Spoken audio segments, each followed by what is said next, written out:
Bom, pessoal, hoje vamos falar a respeito dessa polêmica aí que está sendo comentada nesse último mês, que é relacionada ao missionário, o profeta, o pastor mirim Miguel. Pois é, o Miguel, ele é um menino aí que vem sendo usado como uma espécie de símbolo de avivamento nas redes sociais, mas não se engane, os que estão aplaudindo ele como se fosse uma obra de Deus, saiba que na verdade ele é apenas mais um sintoma do colapso espiritual que o nosso evangelistão contemporâneo está passando, né? Vamos lá, o Miguel é uma criança, tá? É uma alma em formação, mas ele está sendo tratado como um instrumento de propaganda. Então você nota aí que ele é uma pessoa que decora texto, imita outros pregadores e muita gente já conseguiu desmascarar isso, é treinado para emocionar a plateia e sempre diante de alguma câmera, né? E o que tá por trás disso, gente? Quem filma, quem edita, quem monetiza, quem viraliza? Sabe, eu não quero fazer acusações diretas aqui porque eu não tô afim de tomar processo, mas é impossível ignorar que tem um interesse financeiro possivelmente, vamos colocar assim, canal de YouTube, vídeo patrocinado, convite para igreja, ofertas que aumentam quando a plateia se emociona, né? Pagamento para pregar, que hoje em dia existe isso também aí no meu neopentecostal. Não é um caso isolado, né? É um modelo de negócio e o Miguel é só mais um produto, né?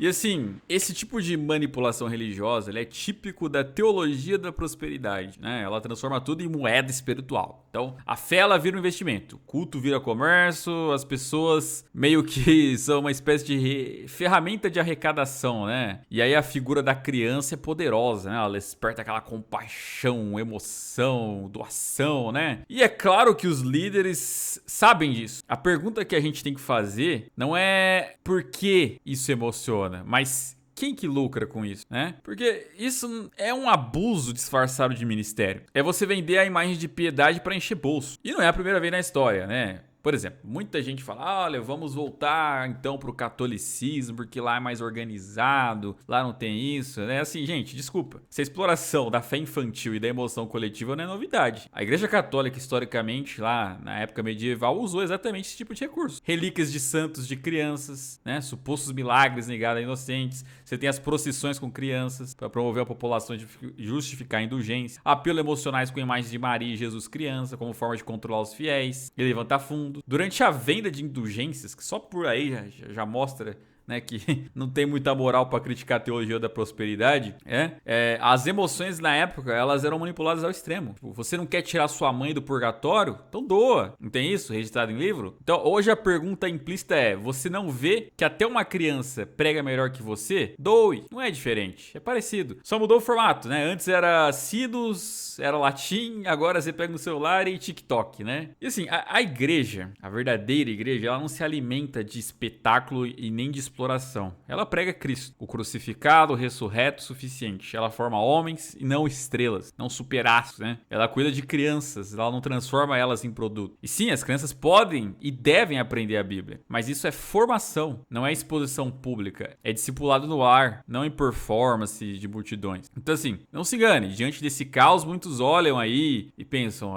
é melhor ir para a igreja católica, lá tem reverência, né? Não se iluda. A mesma estrutura que hoje parece organizada já manipulou a fé por séculos com o mesmo objetivo, controle e money, né? Ou você acha o quê? Que o Vaticano enriqueceu como? E lembrando, é uma igreja que nega os princípios da justificação somente pela fé, ela acrescenta a tradição humana à revelação de Deus, ela pratica idolatria, cultua Maria, né? Tenta pedir para explicarem na Bíblia a doutrina da Imaculada Conceição, que Maria não pecou.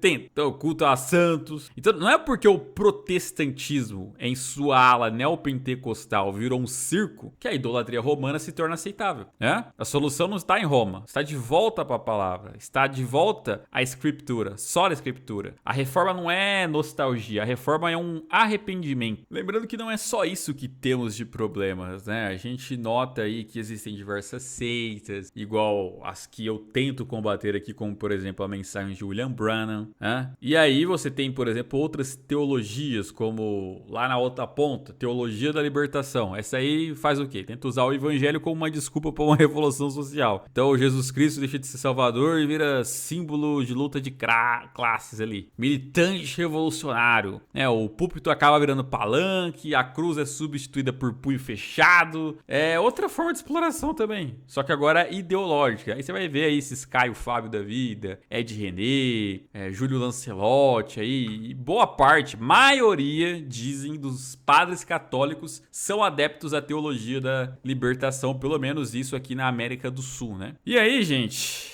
enquanto isso, Deus nos chama para quê? Nos chama para fidelidade. E a igreja, historicamente, sempre resistiu a esses abusos com uma arma, que é o quê? É a Bíblia, a palavra de Deus, a escritura. A gente não precisa de criança pregadora, de artista emocional, de padres tradicionalistas, pastores marxistas. A gente precisa da palavra pregada com temor. Precisamos de líderes piedosos, formados no silêncio da oração, não no calor das redes sociais. Precisamos proteger as crianças e não usá-las. Então, o caso do Miguel não é apenas uma aberração, é um espelho. Mostra o quanto que a igreja se perdeu. E se não houver arrependimento, que eu acho que é muito difícil, porque pode ser sintoma dos fins dos tempos, Deus continuará permitindo que essas crianças continuem sendo aí missionárias, pastores, profetas dessa geração, como uma espécie de juízo para o povo, né? Há esperança? Há remanescentes? Há igrejas fiéis? Claro que há. Mas as pessoas precisam ensinar e ter coragem de bater alguns pontos, né? Nas escrituras, o ofício pastoral, ele não é uma performance de emoção, né? Ele também não chega a ser um talento precoce. A gente tem alguns versículos na Bíblia que mostram isso, né? Em 1 Timóteo, ali capítulo 3, mostra que o quê? Que para você ter essa função, é necessário o quê? Que o bispo seja irrepreensível, esposo de uma só mulher, moderado, sensato, respeitável, hospitaleiro e apto para ensinar. Aí eu te pergunto, como que um menino que nem saiu ainda da puberdade, se é que ele entrou nela, né, nem provou o peso da vida cristã, né, o peso da responsabilidade, pode ser chamado de pastor, gente, profeta, missionário? Isso não é só um pequeno erro, é um desvio grave, assim, da ordem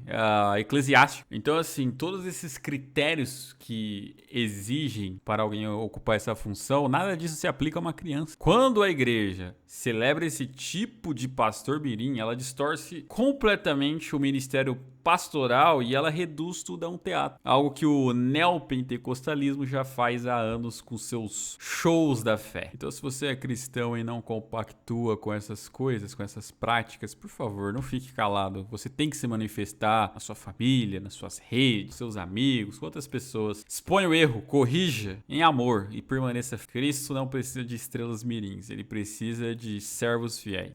Se você gostou desse vídeo, vou pedir para que você deixe o seu gostei, o seu joinha, se inscreva no canal se você ainda não é inscrito, compartilhe esse vídeo com seus amigos, seus parentes e, claro, não deixe de deixar seu comentário aí, concordando, discordando, mas, claro, com respeito. É isso, um abraço a todos, Deus os abençoe, até a próxima e fui!